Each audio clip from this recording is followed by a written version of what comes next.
Assalamualaikum warahmatullahi wabarakatuh. Waalaikumsalam warahmatullahi wabarakatuh. Alhamdulillahirabbil alamin wassalatu wassalamu ala Rasulillah wa ala alihi wa sahbihi wa man walah. Wa la haula wa la quwata illa billah. Asyhadu an la ilaha illallah wahdahu la syarika lah wa asyhadu anna Muhammadan abduhu wa rasuluh. Subhana la ilma lana illa ma 'allamtana innaka antal alimul hakim. Rabbi shrah li sadri wa yassir li amri wahlul 'uqdatam min lisani yafqahu qawli. Amma ba'd. Bapak Ibu hadirin jamaah Masjid Hadijah yang dirahmati oleh Allah Subhanahu wa taala. Pertama, marilah kita panjatkan puji syukur pada Allah Subhanahu wa taala atas limpahan berkah, rahmat, hidayah kepada kita semua, juga limpahan kenikmatan yang tak terhingga. Salah satu yang terpenting adalah nikmat Islam, nikmat iman, sehingga sampai dengan malam hari ini, di 10 malam Ramadan ini, kita masih diberikan kekuatan untuk bisa melaksanakan serangkaian ibadah di bulan yang penuh ampunan ini. Semoga Allah Subhanahu wa taala menerima amal ibadah kita, menjaga iman kita, sehingga kita lebih istiqomah dalam ibadah hingga ajal menjemput kita. Amin ya rabbal alamin. Kemudian sholawat serta salam juga marilah senantiasa kita panjatkan pada junjungan kita Nabi besar Muhammad SAW yang telah mengajarkan kita, menuntun kita menuju jalan keselamatan, yaitu jalan yang diridhoi oleh Allah Subhanahu wa taala. Mudah-mudahan sholawat yang sering kita ucapkan kelak akan menghadirkan syafaat dari beliau baginda Rasulullah di yaumil akhir. Amin ya rabbal alamin. Hadirin rahimahullah, pada kesempatan yang baik ini saya akan menyampaikan satu hadis Nabi yang diriwayatkan oleh Ibnu Hibban dan Imam At-Tirmidzi, yaitu mengenai 4 perkara sebagai pertanggungjawaban kita di hadapan Allah kelak di akhirat, yaitu saat yaumil hisab.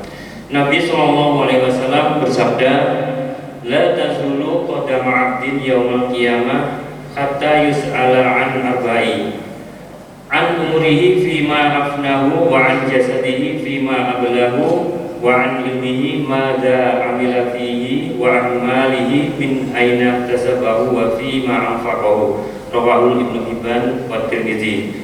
Artinya, kedua kaki seorang hamba tidaklah beranjak dari tempat hisabnya pada hari kiamat hingga ia ditanya mengenai 4 hal.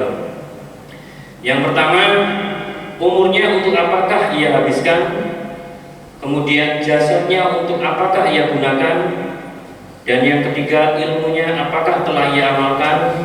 Dan yang terakhir, yang keempat, hartanya dari mana ia diperoleh dan dalam hal apa yang dia belanjakan. Hadis riwayat Ibnu Hibban dan At-Tirmidzi. Dari hadis ini Bapak Ibu bisa kita simpulkan bahwa beliau baginda Rasulullah telah mengabarkan pada umatnya bahwa ada 4 perkara yang ditanyakan pada saat dihisab. Yang pertama adalah an umurihi fima afnahu. Umurnya untuk apakah ia habiskan? Apakah selama hidup di dunia sebagian besar waktunya untuk kebaikan, atau sebaliknya maksiat pada Allah? Jika hisab kita lebih berat dengan amal soleh, taat akan kewajiban agama dan istiqomah dalam ibadah, serta melakukan perbuatan kebaikan yang bernilai ibadah, maka kita akan selamat dari hisab ini. Karena sebenarnya Allah menciptakan kita manusia di dunia ini adalah untuk ibadah, Bapak Ibu. Kata Allah dalam surah Az-Zariyat dikatakan, wa ma khalaqtul jinna wal insa illa liya'budun. Tidaklah menciptakan jin dan manusia illa kecuali untuk beribadah kepadaku. Kemudian terkait umur ini pula ada satu riwayat bahwa pernah suatu ketika Nabi ditanya oleh seorang Arab Badui, wahai Rasulullah, siapakah sebaik-baik manusia? Kemudian beliau menjawab, sebaik-baik manusia siapa yang paling panjang umurnya dan baik amalannya, dan seburuk-buruk manusia siapa yang panjang umurnya dan buruk amalnya. Hadis riwayat Tirmidzi. Tentunya kita berharap digolongkan menjadi manusia yang panjang umurnya dan baik amalannya sehingga bisa selamat dengan hisab ini. Amin ya rabbal alamin. Kedua, yang ditanya kepada kita kelak nanti di hisab, yaitu kita akan ditanya mengenai jasad kita, jasmani kita. Allah menganugerahi jasad kita begitu sempurna, tangan, kaki, disertai panca indera, akal pikiran dan hati.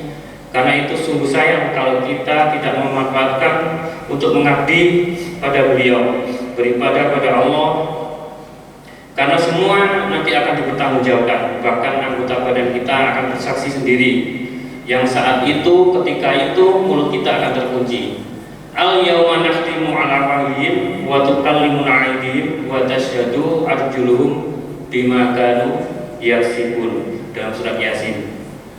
Pada hari ini kami tutup mulut mereka dan berkatalah kepada kami tangan mereka, dan memberi kesaksianlah kaki mereka terhadap apa yang dahulu mereka usahakan.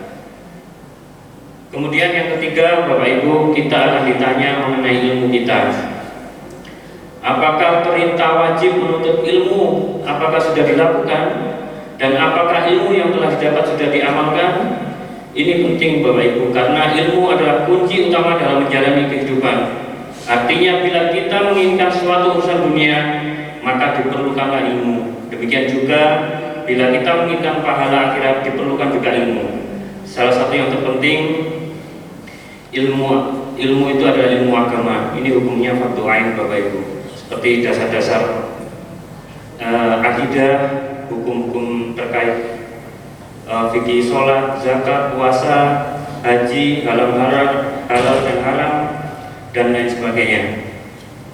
Anggota badan dan sebagainya, jika kita telah mempelajarinya, apakah sudah kita amalkan?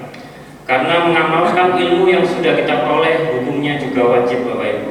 Dalam sebuah hadis diriwayatkan, wailul liman la ya'lam wa wailul liman 'alima tsumma la ya'mal. Sungguh sangat celaka orang yang tidak belajar ilmu agama, dan sungguh sangat celaka orang yang mempelajarinya tapi tidak mengamalkannya. Kemudian yang terakhir Bapak Ibu, keempat, kita akan ditanya mengenai harta. Dari mana kita memperolehnya dan untuk apa kita belanjakan?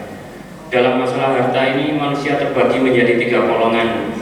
2 celaka dan 1 selamat. 2 golongan yang celaka pada hari kiamat adalah mereka yang mengumpulkan harta dengan cara yang haram dari sumber yang haram, dan mereka yang mengumpulkan harta dengan cara yang halal namun membelanjakannya untuk hal-hal yang diharamkan.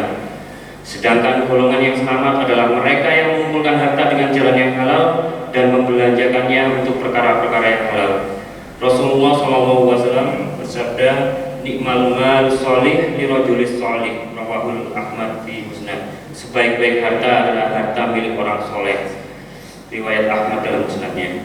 Bapak Ibu, semoga umur, ilmu, jasmani, dan harta yang kita miliki dapat kita manfaatkan dengan sebaik-baiknya di sisa hidup kita ini, sehingga kelak kita bisa selamat saat dihisab. Amin ya rabbal alamin. Allahumma inni as'aluka ilman nafi'an wa rizqan thayyiban wa amalan mutaqabbalan.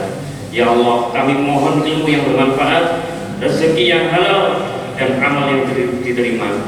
Ini adalah salah satu doa yang diajarkan Nabi kepada sahabat, dibaca setelah zikir subuh. Mudah-mudahan ini bisa diamalkan tiap hari Bapak Ibu sebelum kita melakukan aktivitas. Demikian Bapak Ibu yang bisa saya sampaikan. Semoga yang sedikit ini bermanfaat bagi kita. Kurang lebihnya saya mohon maaf yang sebesar-besarnya. Subhanallah wa bihamdika, asyhadu an la ilaha illa anta, astaghfiruka wa atubu ilaik.